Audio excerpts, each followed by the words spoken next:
esta mañana,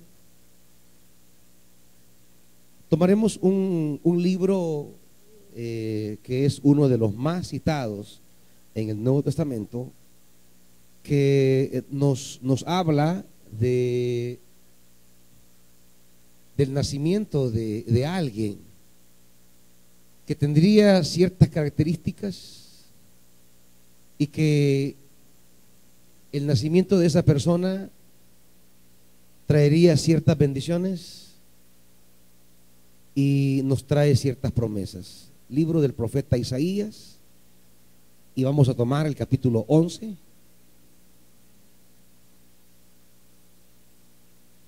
Capítulo 11 del profeta Isaías.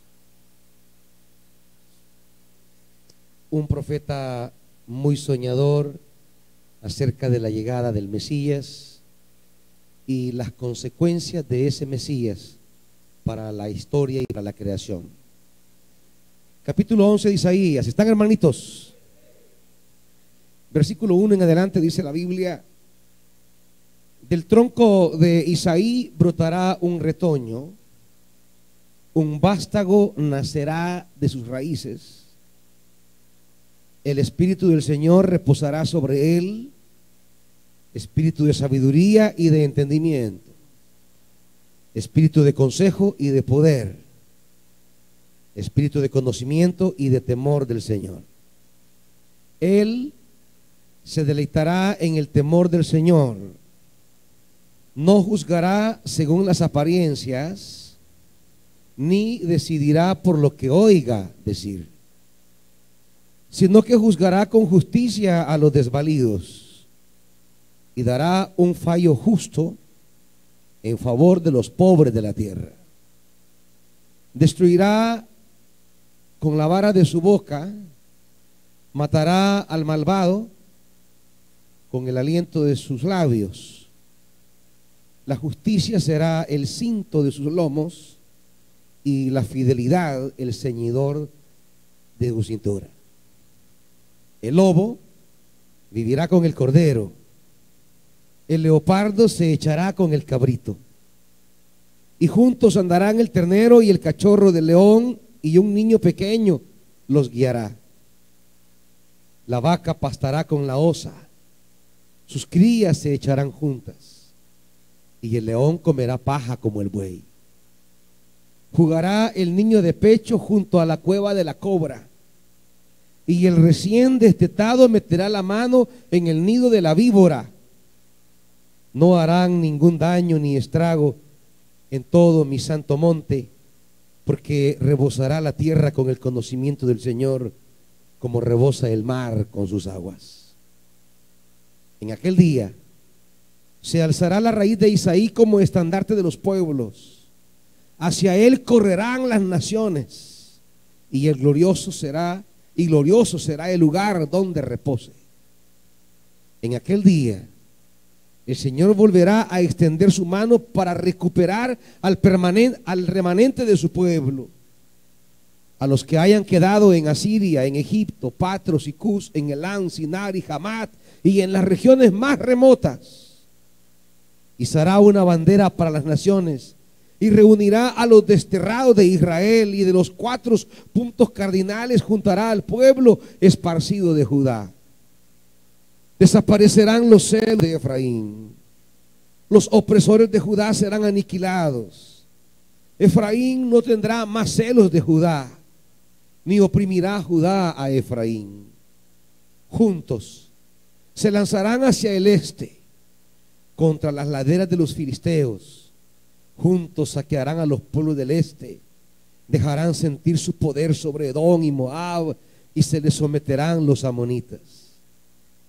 Sacará el Señor el golfo del mar de Egipto, pasará su mano sobre el río Éufrates, y lanzará un viento ardiente, los dividirá en 7 arroyos, para que lo puedan cruzar en sandalias. Para el remanente de su pueblo, para los que hayan quedado de Asiria, habrá un camino como lo hubo para Israel cuando salió de Egipto. Padre,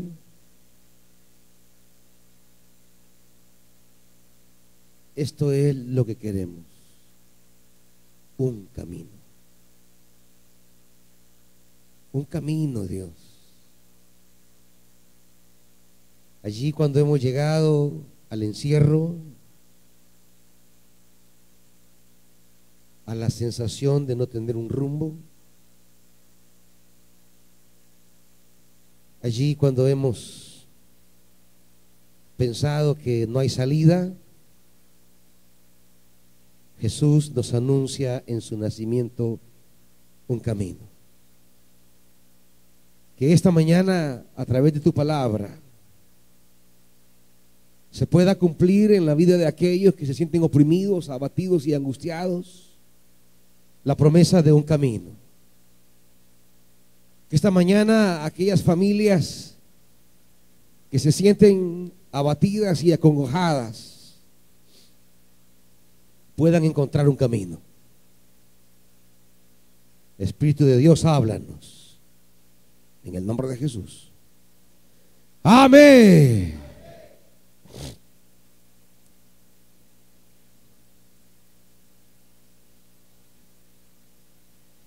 Esta es la visión que tiene Isaías acerca del futuro de esa simiente, de ese retoño, de ese vástago. Isaías está visualizando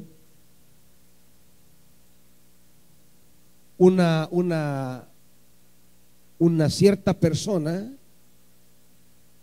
un cierto rey, un cierto gobernante que traerá a Israel un tiempo nuevo, que traerá a la tierra una edad nueva. Y a partir de Isaías, de Miqueas, se va gestando el sueño de los profetas de alguien que va a cumplir esa visión inconclusa de David. Siempre se hablará que David es como el rey ideal. A lo largo de los profetas se va a desarrollar la idea de que fue David quien ejerció el reino en Israel como debería de ejercerse el poder político. Y en estos primeros, diríamos, para entender este capítulo lo vamos a dividir en tres partes, y usted quiero que lo seccione para que entienda. Del versículo 1 al versículo 5 tenemos el rey y las características de ese rey. El gobernante anunciado por Dios a través de los profetas tiene ciertas cualidades que debería de tener todo gobernante. Y en una época como la que vivimos, en una época electoral donde estamos pensando en elegir gobernantes, bueno fuera recordar las características que hacen de un gobernante un buen gobernante.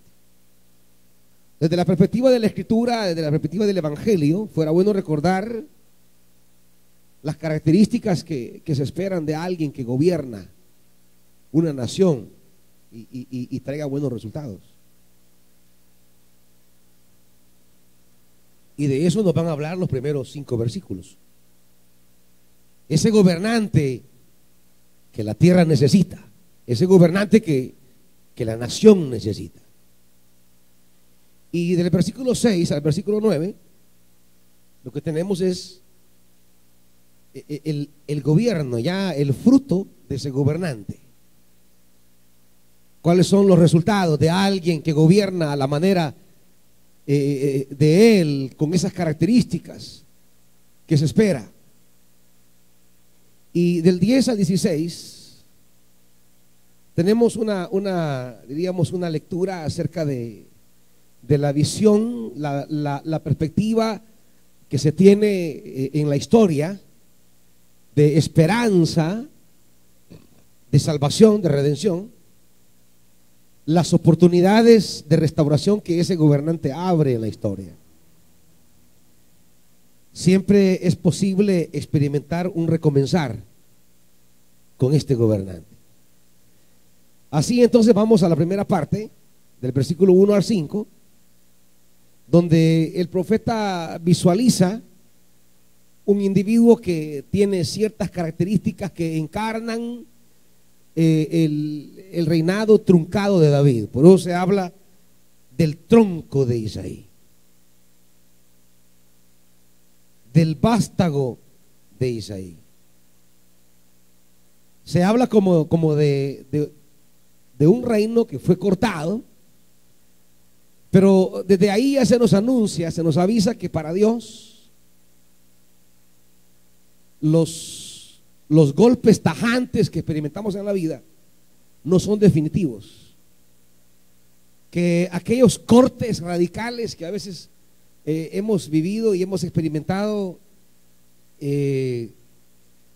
pues no marcan de manera radical nuestro futuro, que ahí donde parece que ha desaparecido la esperanza y fue talado, arrancado, cortado desde el mismo tronco un árbol, y que todo se ha venido abajo, y que todos al pasar solo recuerdan el árbol precioso que era, lo frondoso que estaba y los frutos que daba, y de repente solo ven el tronco allí. Quizá cualquiera de ustedes se sientan un troncón esta noche, esta mañana, hermanitos. Quizá le digan, si vos ya solo sos un tronco, no tenés ni ramas, ni hojas, ni frutos. Bueno, de eso que parece terminado y concluido, de eso que parece que ya no hay nada, de ese tronco brotará un retoño, dice el Señor. El nacimiento de Jesús es un nacimiento que nos habla de nuevos comienzos. El nacimiento de Jesús nos habla de nuevas oportunidades. El nacimiento de Jesús nos habla que siempre es posible retoñar. Aunque el tronco parezca cortado, seco, sin vida, y aunque nadie le apueste ya a ese tronco seco, y aunque la gente quizás se burle de ese tronco, y aunque la gente lo mire con desprecio y pase de largo porque no es nada atractivo, un tronco no es atractivo.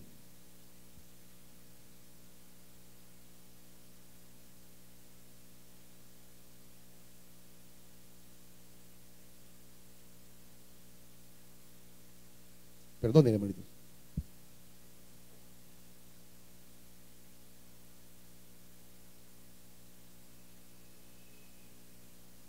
Un tronco no trae ninguna atracción. Un árbol cualquiera se acerca para que le dé un poco de sombra, a lo menos. Si no hay fruto, por lo menos que le dé sombra. Y no digamos si tiene un fruto, pero ¿quién se acerca a un tronco? Dígame. Cuando usted es un árbol frondoso, muchos se van a acercar a usted.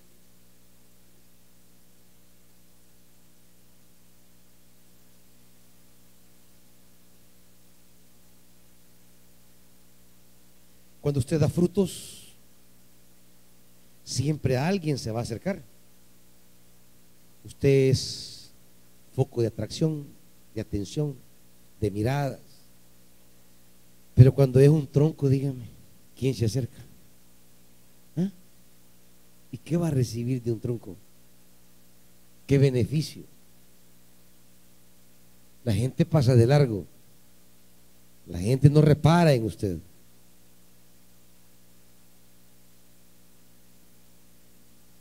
Y cuando llegamos a ese nivel de ser un tronco y pensamos que ya no hay nada por delante, el Señor dice que de ese tronco surgirá un retoño. Iglesia, no importa qué tronco seco parezcas, qué tronco cortado, qué tronco sin esperanza, qué tronco sin futuro. La Biblia dice que el nacimiento de Jesús es el anuncio que de ese tronco va a brotar un retoño. tú puedes volver a retoñar. Puede volver a surgir un vástago de allí. Y un vástago que traerá esperanza. Un vástago que traerá nuevos tiempos. Del tronco de Isaí es para recordar al rey David, el hijo de Isaí, que de ese tronco surgió un rey que, vea conmigo 2 Samuel 23.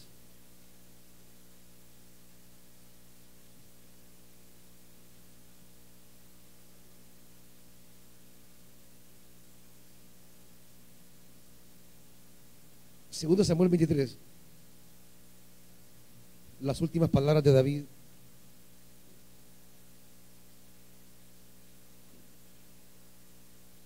Dice, versículo 1 en adelante, estas son las últimas palabras de David. Ahora, ¿qué dijo este rey al morir? ¿Cuáles fueron sus últimas palabras, sus últimas expresiones? Y dice la escritura, oráculo de David, hijo de Isaí, dulce cantor de Israel, hombre exaltado por el Altísimo y ungido por el Dios de Jacob. Comienza a perfilarse las características de David como rey. Dulce cantor de Israel. Y otra vez aparece, ¿hijo de quién? ¿Hijo de quién? Hijo de Isaí. Por eso se va a hablar del tronco de Isaí. Hombre exaltado por el Altísimo. No. David no fue un rey que él a sí mismo se hizo sentir. No es el gobernante que se impuso por su propia fuerza. Y quiero que entienda esto, hermanito. No se preocupe si es tronco. Usted no será quien renazca, el Señor lo va a exaltar. Y no ande preocupándose por querer exaltarse usted.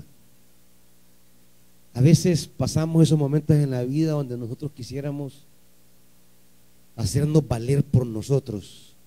Quisiéramos quizás aclarar por nuestros medios. Quisiéramos tal vez querer hacer patente lo que somos a nuestra manera. Tranquilo. Usted sea un adorador, que es lo primero que se dice de David, dulce cantor de Israel. Usted sea un adorador. Usted métase con Dios. Usted sírvale a Dios. Usted camine con Dios. El Señor lo va a exaltar. Usted cántele al Dios de su salvación. Y no se preocupe por su nombre, por ser exaltado, reconocido, restituido, exaltado, renovado, restaurado. Deje, eso lo va a hacer el Señor. A veces andamos tan preocupados por querer recuperar terreno perdido, recuperar cosas que dejamos atrás, o nuestro buen nombre, o quisiéramos ser restituidos en cierta condición. Y a veces por estar luchando y esforzándonos sobre eso nos olvidamos de adorar. Nos olvidamos de lo primero. La primera característica de David es dulce cantor de Israel. El adorador por excelencia. Por eso la tradición le atribuyó los salmos a David, aunque no todos los salmos son de David. Apenas unos 73 o menos son de David, la gran mayoría son anónimos. Y algunos pocos con autores definidos. Pero la tradición hebrea le transmitió a David la paternidad de los salmos, porque fue la primera característica de David, ser un adorador, ser alguien que alabe al Dios de su vida. Y usted lee los salmos de David y usted siente que ahí palpita una relación viva con su Dios. Una relación en la cual él se vio encerrado 1,000 veces por los enemigos, pero el Dios al que él le alababa siempre volvió por él. Deje de estar buscando usted su nombre. Deje que Dios lo exalte. Usted alábele, usted adórele, usted bendiga su nombre, usted camine con Él, métase con Él, y Él lo exaltará. Exaltado por el Altísimo. Y cuando usted lo exalte a Dios, eso nadie se lo va a quitar. La honra y el honor que Dios le dio a usted, nadie se lo va a quitar. Aquello que Dios lo corone a usted, nadie se lo va a quitar. Versículo 2.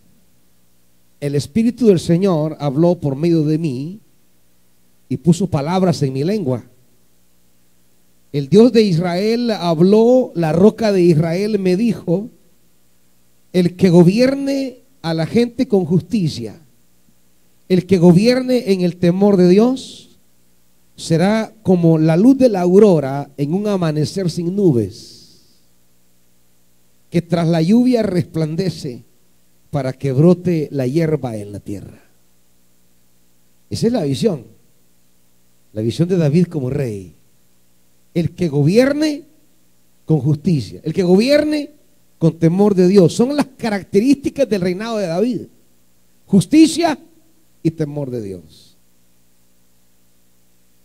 Y esa persona, dice David, que gobierne de esa manera, será como la luz de la aurora en un amanecer sin nubes, que resplandece. Dios ha establecido mi casa, ha hecho conmigo un pacto eterno, bien reglamentado y seguro. Dios hará que brote mi salvación y que se cumpla todo mi deseo. David habla de los planes de Dios para su vida. David habla de las promesas de Dios a su vida, de los tratos de Dios a su vida. Dios hizo una promesa a David. Y aunque el árbol davídico sea cortado, la promesa de Dios garantiza que de ese tronco siempre volverá a retoñar, porque la promesa de Dios es fiel. Por eso vivir bajo promesa es lo más maravilloso, hermanitos. Porque aunque las circunstancias de la vida, aunque lo que venga en nuestra historia a veces nos haga cometer cierta locura y el árbol sea cortado, pero si hay una promesa, hay un retoño. La descendencia de David fue cortada porque Israel entró en una lógica diferente y dejó de gobernar con justicia, dejó de gobernar con temor de Dios, se dejó seducir por los dioses de los pueblos cercanos, se dejó seducir por la manera en que gobernaban los pueblos vecinos y fue cortada la descendencia, quedó el tronco. Pero si hay un tronco y hay una promesa, eso es lo maravilloso. Por eso recibir promesas de Dios es tan importante para el futuro de nuestra vida. Por eso la Pascua es tan importante, porque es el paso de Dios dándonos promesas para el siguiente año. Es el tiempo en el que pedimos a Dios que nos hable, que nos desafíe, que nos diga qué palabra es la que va a dirigir nuestra vida en el 2019. El tiempo de la Pascua es el tiempo en el que venimos a recoger promesas, llamados, compromisos con Dios para el 2019, y que son esos compromisos, esas promesas, las que pase lo que pase en el siguiente año, si hay una promesa, y aunque lleguemos a ser un tronco, pero si hay una promesa, esa promesa hará retoñar ese tronco. Porque a veces la vida viene y nos golpea duramente. Bueno, este año 2018, en lo personal, en marzo experimenté una de las crisis de salud más grandes con mi operación, una operación complicadísima, 4 horas y media en el quirófano, Eh, y bueno, una cosa complicada, que de repente llega, ahí estábamos, de repente llega a nuestra vida una situación donde quedamos casi como un tronco, porque los primeros 2 días para mí fue estar como un tronco ahí, hermanitos. Yo esos 2 días ni recordarlos quisiera. Las primeras 24 horas entubado de mi nariz para terminar de sacar los últimos jugos gástricos que tenía acumulados, entubado de mis partes íntimas porque no me iba a mover en 24 horas, entubado en mi columna para que un analgésico esté llegando directamente a la médula y aguantar el dolor de las primeras 24 horas y estar ahí tirado, es un tronco uno ahí. Y estar inmovible esas 24 horas es una de las cosas donde yo creo que yo no las quiero vivir, hermano, ni se las deseo a nadie,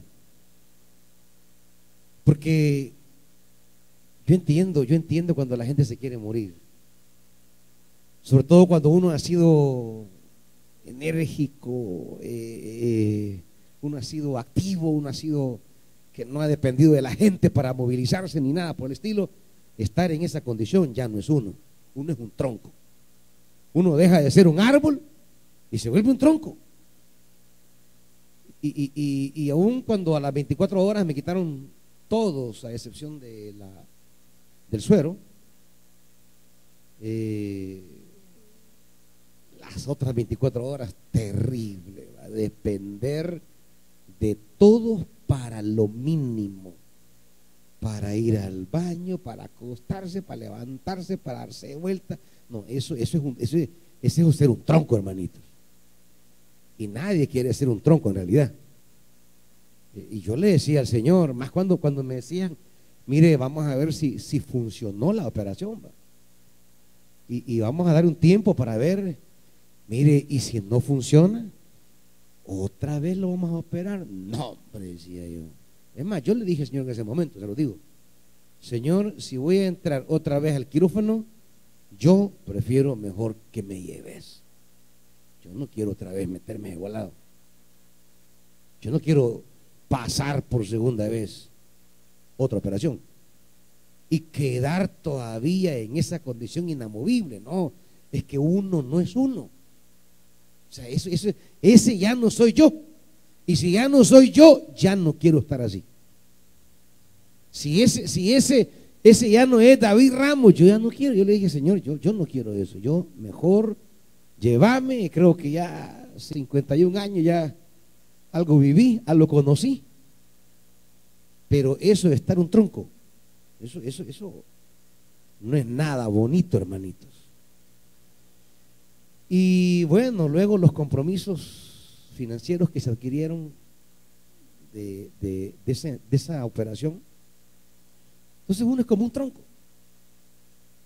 Pero cuando hay una promesa, cuando uno camina con una palabra, y cuando llega a nuestra vida una circunstancia, una situación, un problema, una dificultad que nos hace volvernos tronco, pero si hay una palabra, hermanitos, si hay una palabra, no hay que tener miedo. Ese tronco puede retoñar. Yo algo que sí les digo siempre es que yo nunca tuve miedo, jamás. Yo nunca tuve miedo de nada. Decir que lo vamos a esperar, bueno, solo quería saber si era lo que teníamos que hacer. Pero que vamos a entrar al quirófano y que, ay Señor, y se me muero. No, yo nunca tuve miedo de nada. Miedo a la operación jamás tuve. Miedo a pasar. Por eso nunca me habían operado jamás nada en mi vida. Pero como se llegan todos los nunca más.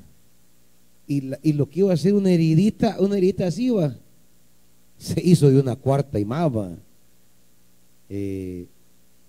Imagínese todo el tripero de fuera, hermanitos. Pero bien, Miedo nunca tuve, ¿sabe? Nunca tuve miedo. Lo que no me gustó es estar de tronco, eso no me gustó. No pasar otra vez por la operación, no por miedo a la operación, sino quedar ahí de tronco. A mí eso no me gusta. Eso, yo no soy así. Y esa sensación es la que uno no quiere con su vida. Quizá en ese momento yo entendí a mi padre cuando él murió, porque a él le amputaron la segunda pierna. Le amputaron una pierna y vivió como 10 años más o menos con una pierna.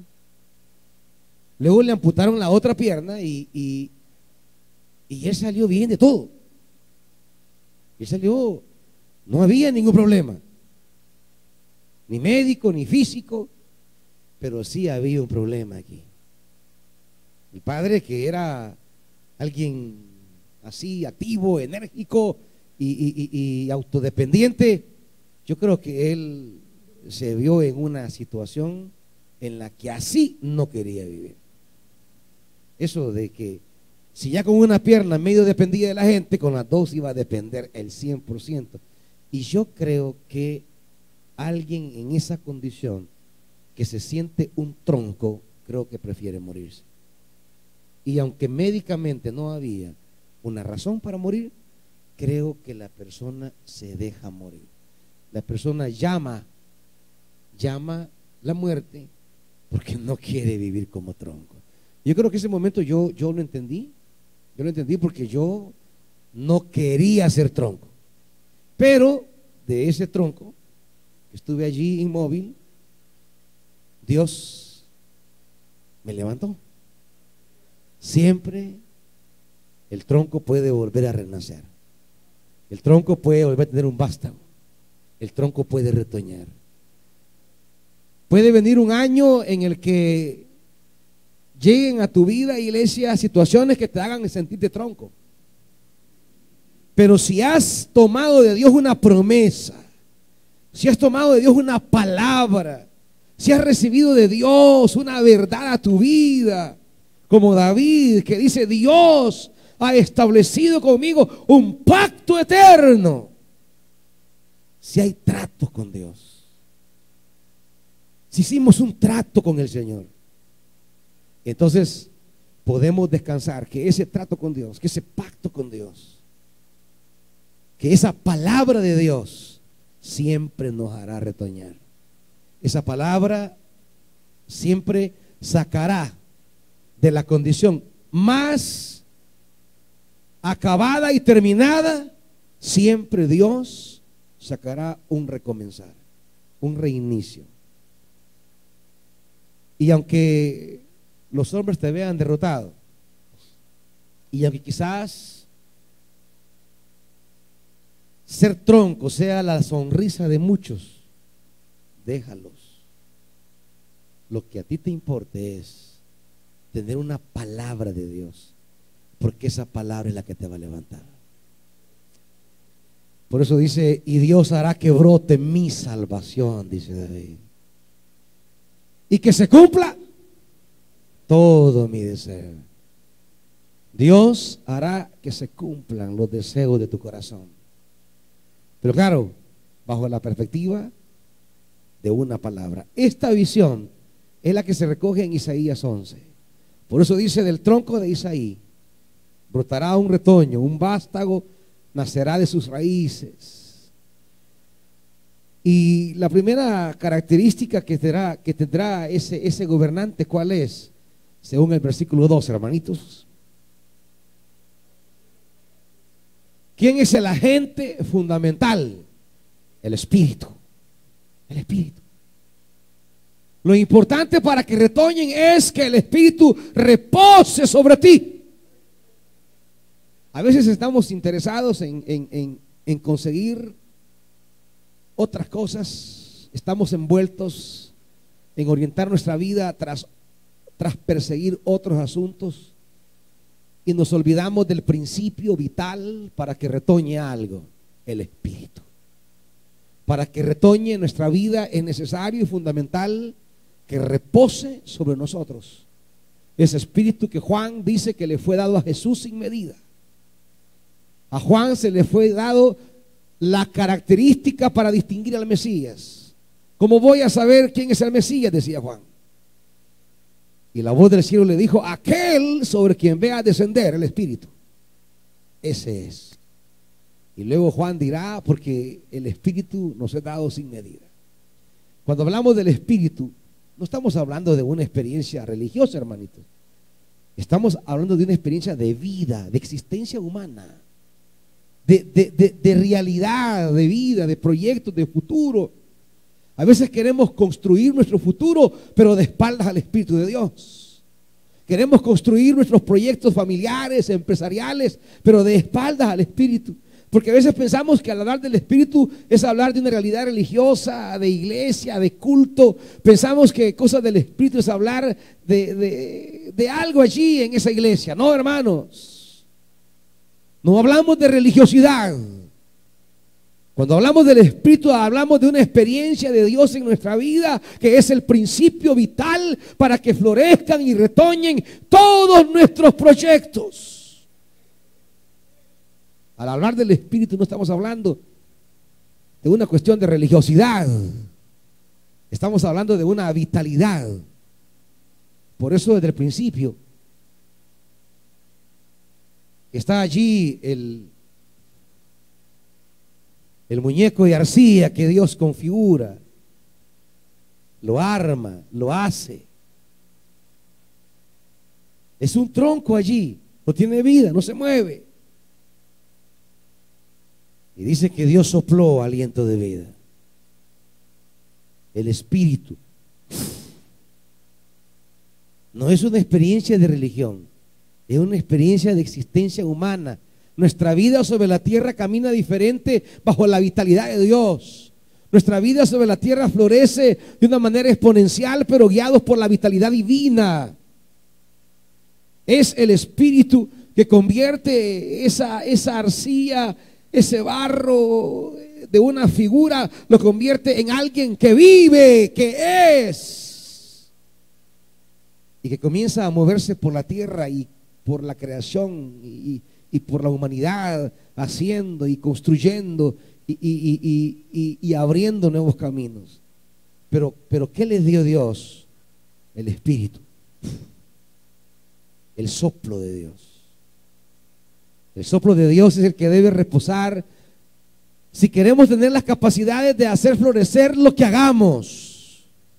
El Espíritu de Dios es lo que necesitamos si queremos que se abran caminos nuevos. El Espíritu de Dios es lo que necesitamos para ver florecer proyectos, visiones, sueños, metas, objetivos. Un día había un muchacho en una cárcel, sin motivo alguno, a lo menos no por culpabilidad.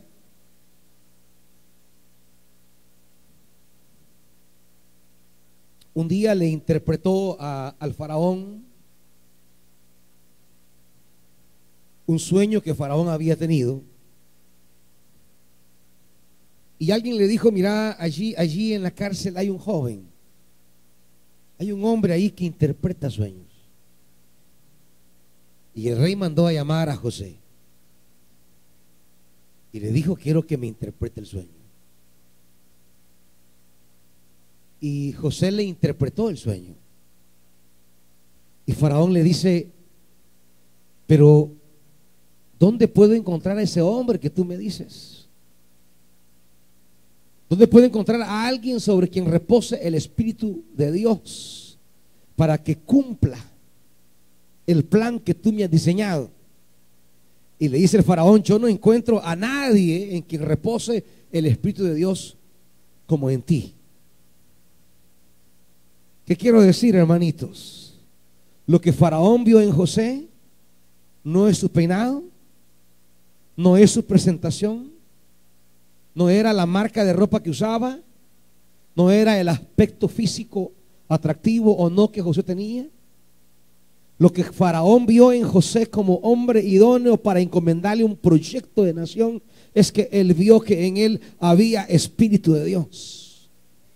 A veces nos preocupamos tanto por aspectos externos, materiales, visibles, de forma superficial, que nos olvidamos que la clave esencial para que en la vida se nos puedan abrir caminos es que la gente vea en nosotros la gracia de Dios.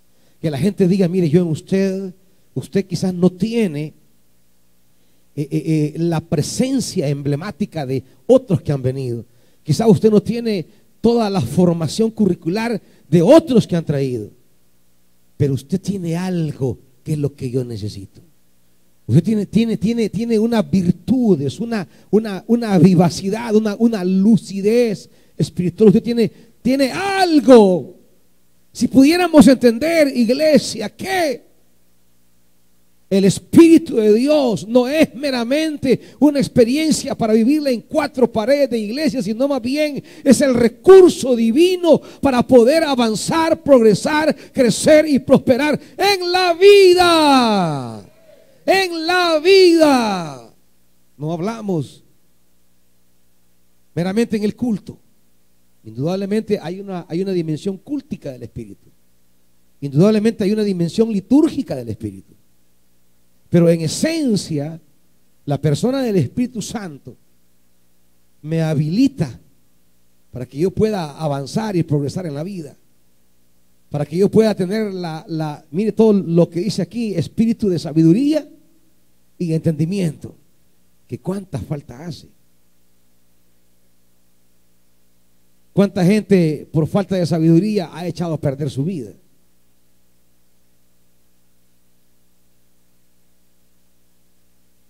A veces son inteligentes pero no sabios. Por eso usted ve a mucha gente que solo eran 10 en los colegios y de repente fracasados en su vida. Porque una cosa es la inteligencia como coeficiente intelectual que procesa datos, información, pero otra cosa muy diferente es saber moverme en la vida, saber tomar decisiones en su momento exacto, sin prisa, sin apresuramiento, sin anticipaciones, saber caminar con una claridad, con un discernimiento, saber posicionarme frente a personas, circunstancias, situaciones, adversidades, crisis, proyectos, saber proyectarse, saber disciplinarse, saber eso, tener la sabiduría. Y la sabiduría no viene de los hombres, viene de Dios, hermanitos. A veces hay gente inteligente pero no sabia. Gente que nace con una capacidad mental muy buena, pero no tiene la madurez y el discernimiento de saber tomar caminos correctos.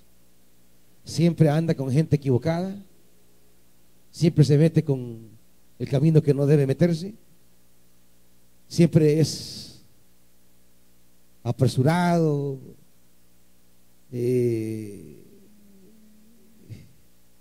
eso de ser intempestivo, y no medita, no reflexiona, no valora.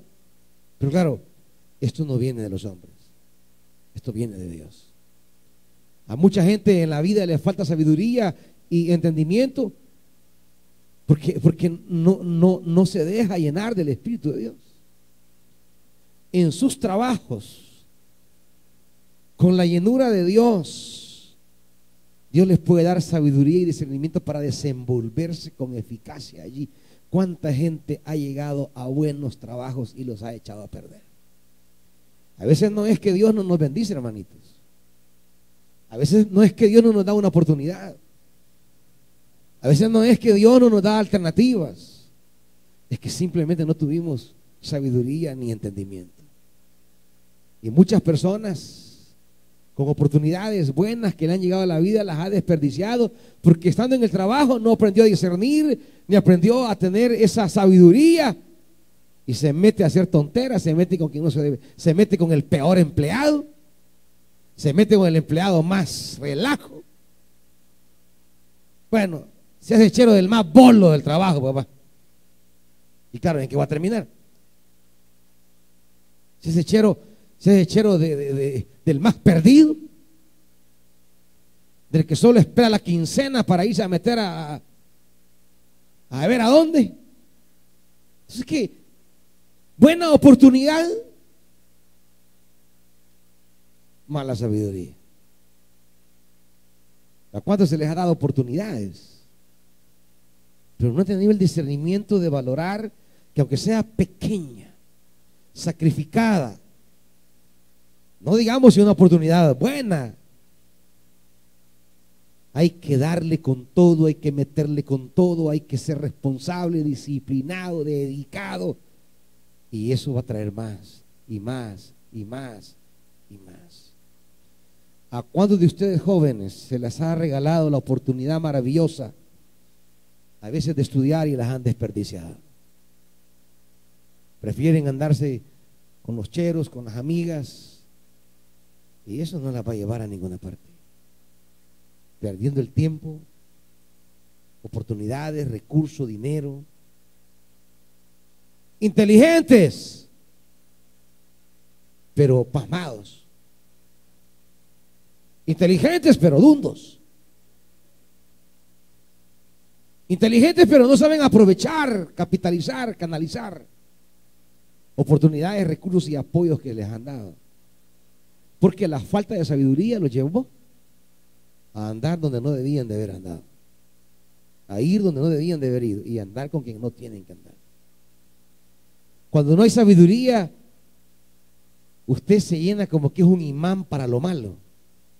Donde ande se le pega el más desgraciado. Donde ande le va a hablar el más inútil.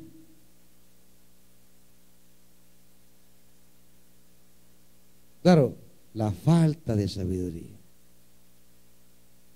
la falta de discernimiento, la falta de entendimiento. Y claro, Pablo dice, las malas conversaciones echan a perder las buenas costumbres. Las malas compañías, quiere decir, echan a perder buenos propósitos. ¿Pero qué hizo falta? Falta de sabiduría. Por eso dice Proverbios capítulo 1, hey, cuando lleguen a decirte, aquellos, vamos a hacer esto, vamos a hacer lo otro, apártate. Sabiduría.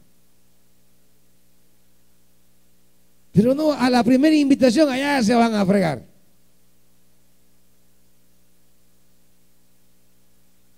Primera quincena de sueldo, nada de decir mis votos al Señor, mis primicias al Señor. No. Hey, echámonos el culebromo, vamos a ponernos allá a la taberna. Sacate la culebra. ¿Por qué si le da la culebra a los amigos y no las primicias a Dios? Y así quiere que la cosa prospere. Y así quiere que la cosa le abunde. Y así quiere que le vaya bien. ¿Cómo le va a ir bien así?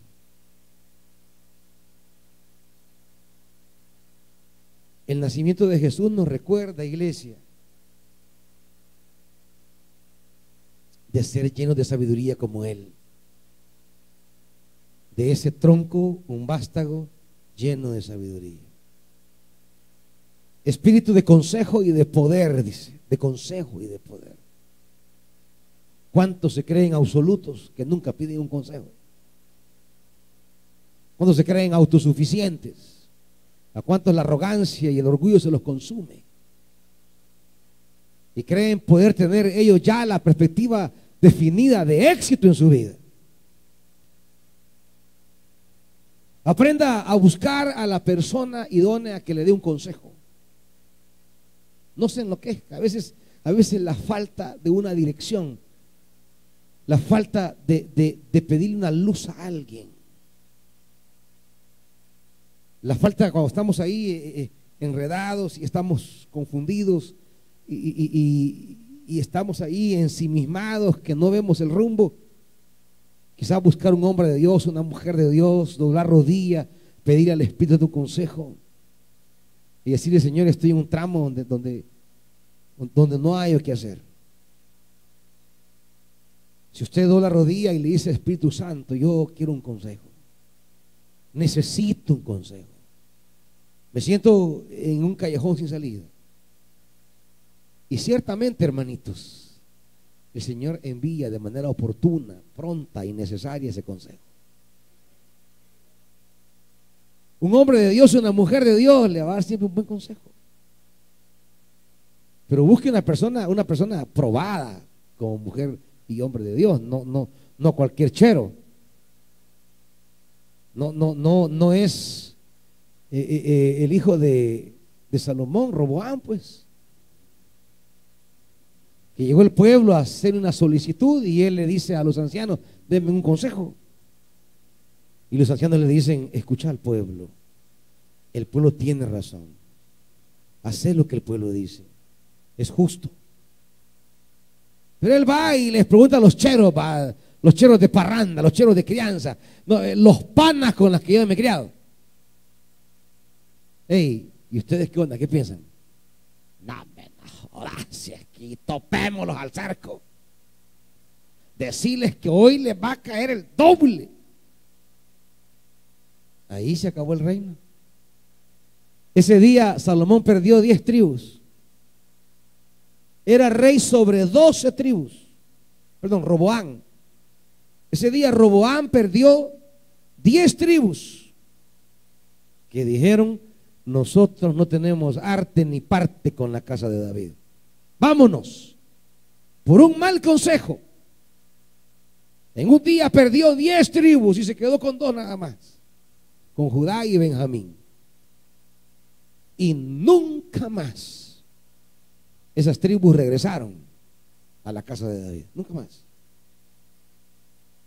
Lo que hace un mal consejo nos causa pérdidas. Por eso dice: una pequeña locura, dice Eclesiastés, puede echar a perder tantas cosas. Una mosca echa a perder el perfume del perfumista, dice Eclesiastés. Un mal consejo de los cheros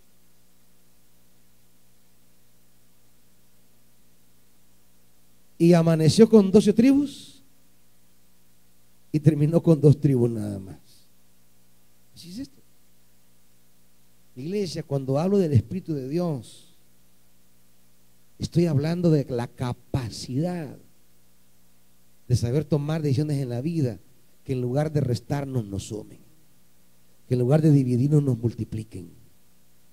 Estamos hablando del Espíritu como una realidad divina en nosotros, que al tomar decisiones, en lugar de perder, ganemos.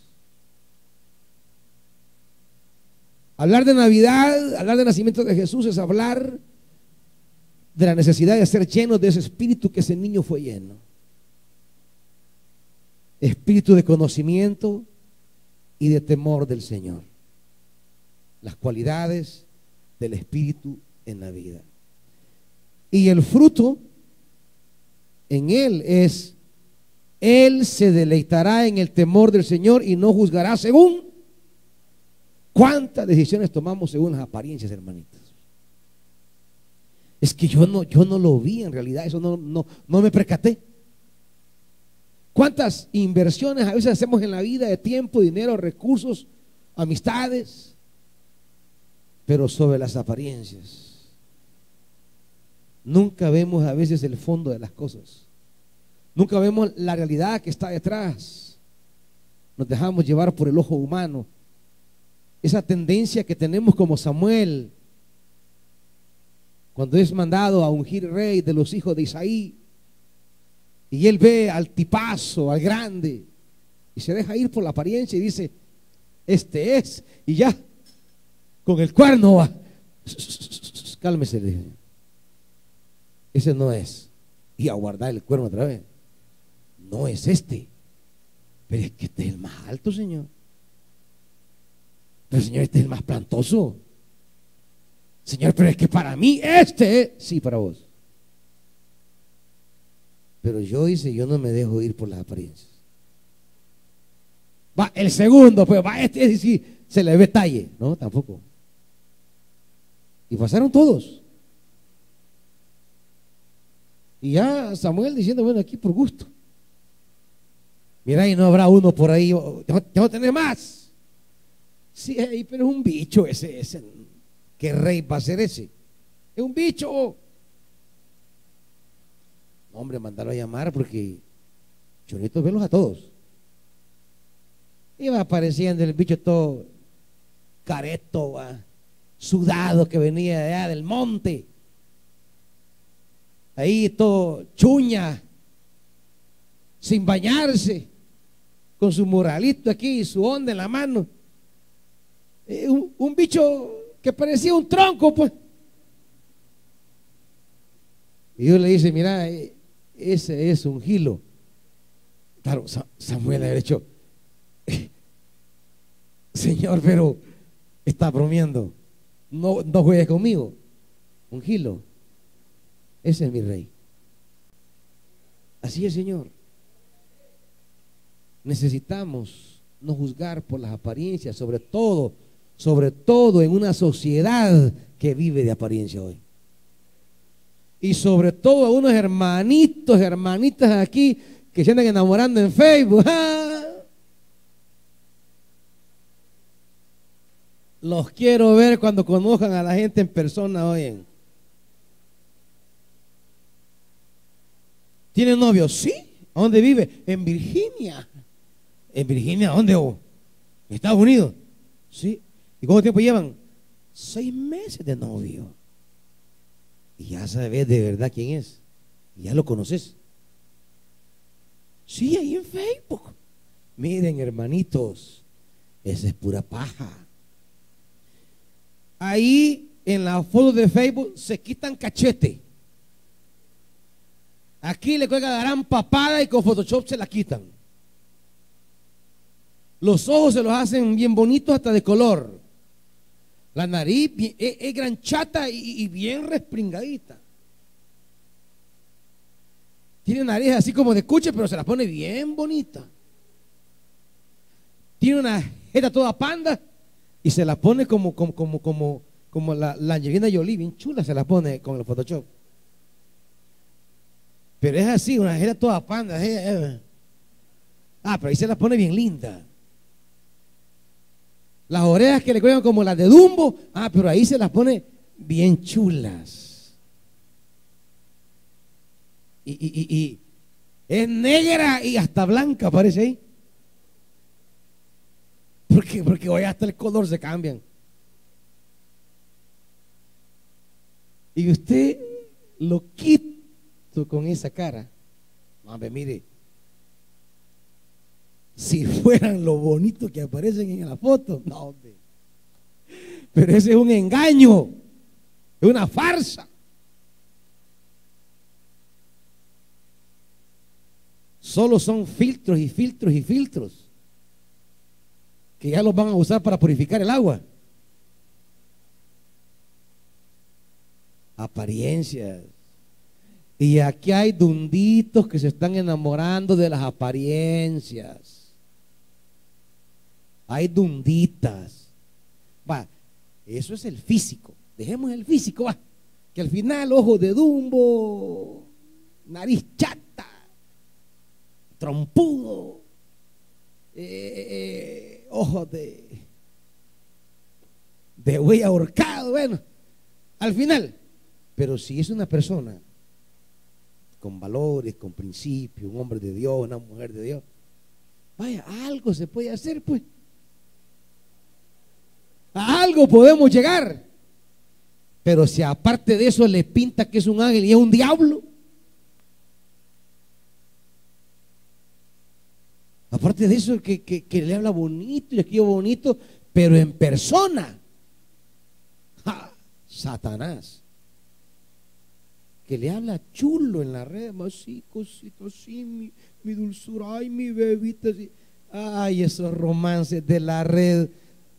Será el lloro y el crujir de dientes un día, hermanitos. Esos que somos novios en la red, y aunque me mire bravo, eso tengo que decir, hermanito, para no ser pasmado. Y aunque me mire bravo, hermanito, eso tengo que decir. Ojalá Dios le abra los ojos y deje de estarse metiendo a cosas por las apariencias. cuando lo venga a conocer, ay de aquel día, ay de aquel día. ¿Para quién será el ay?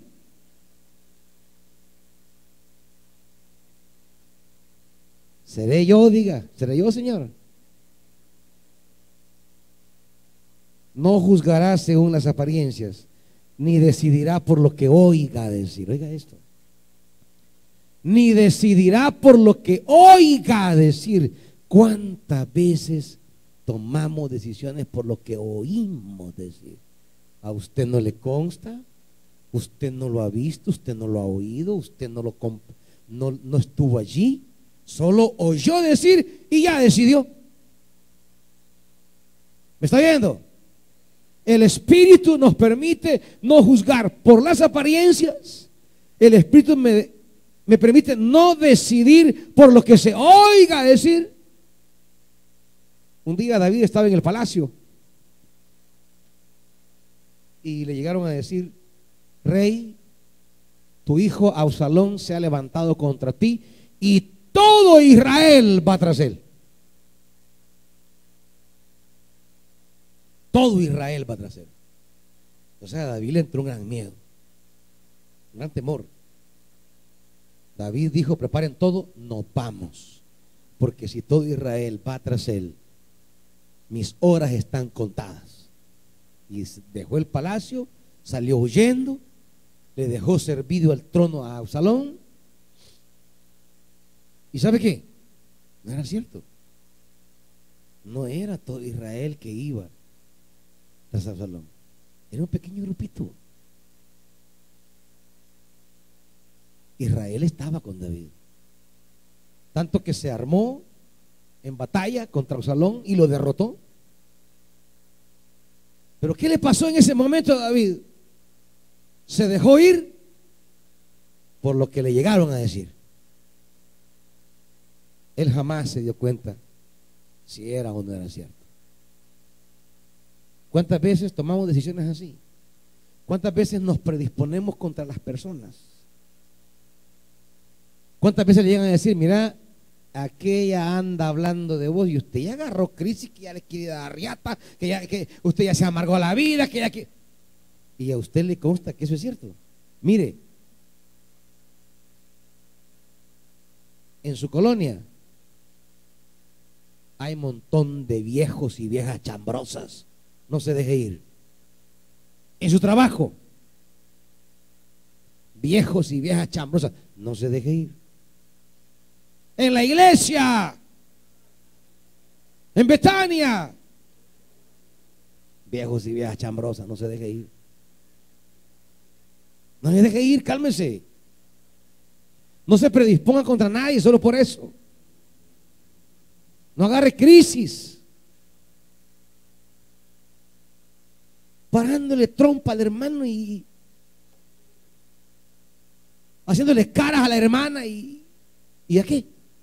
Solo porque una fulana, un fulano le dijo algo que a usted no le consta y ya usted ya agarró crisis contra el hermano a cuenta de nada. No se deje ir por lo que digan.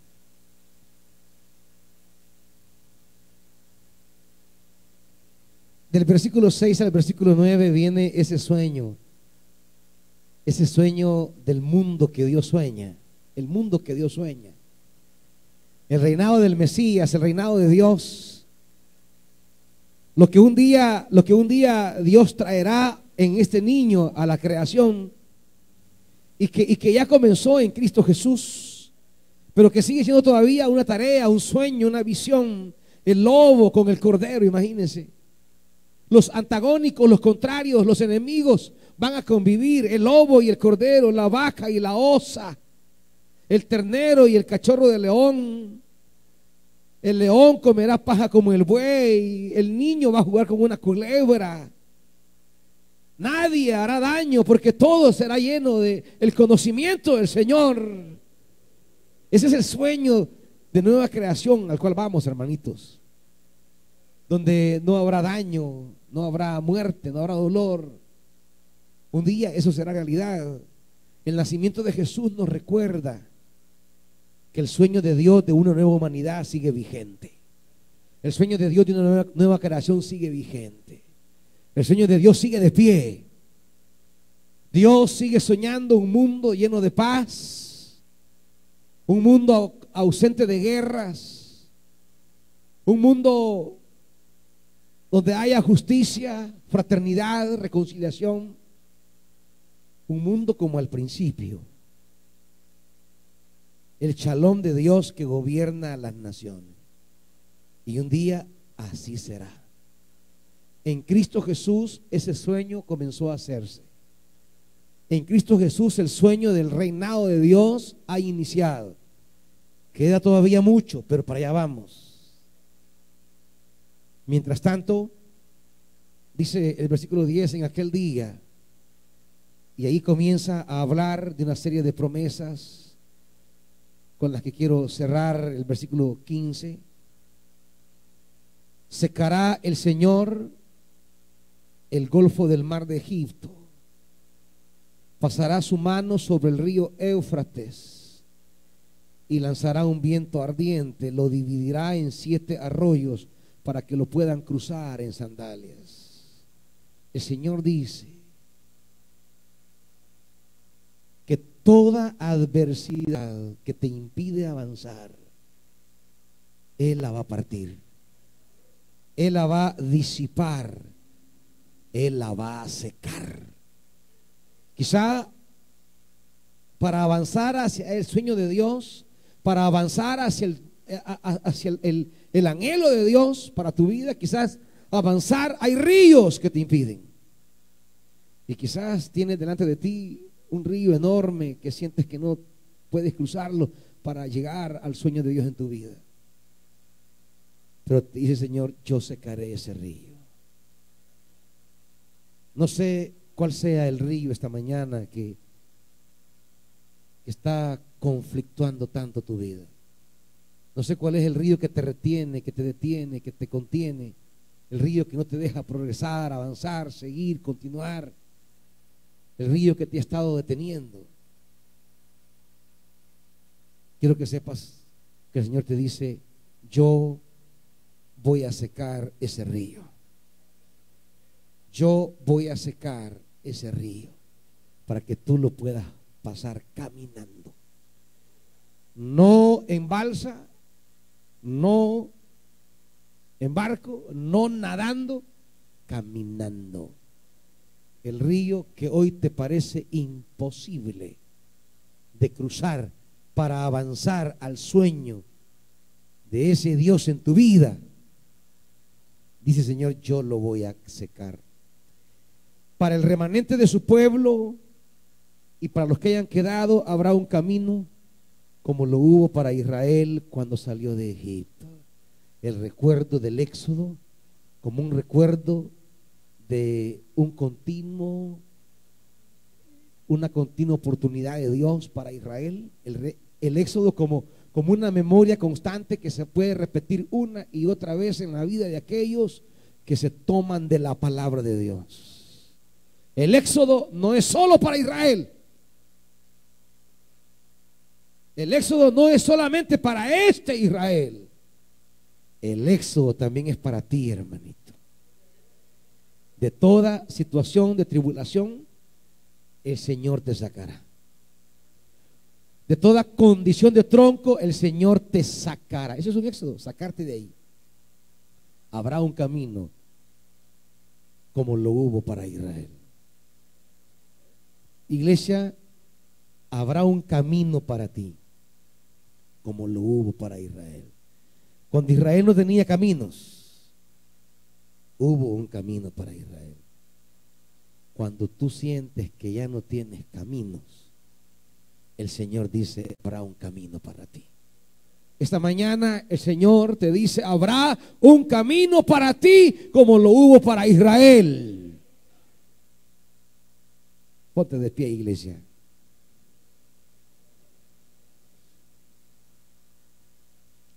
Hay caminos de Dios para tu vida. Quizás no los ves en este momento. Quizás no los miras. pero hay caminos. Padre,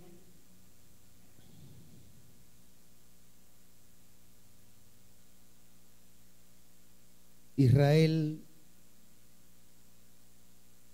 no podía ver nada, Señor. Bajo el peso de la opresión, bajo la tristeza del cautiverio, bajo la desesperanza de las oportunidades, habían interiorizado un sentimiento de cautividad perpetua.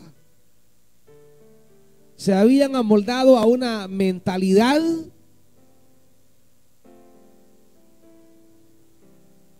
de derrota y de fracaso.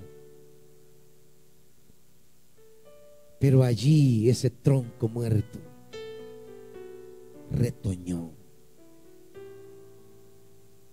Y tú les hiciste un camino. Padre,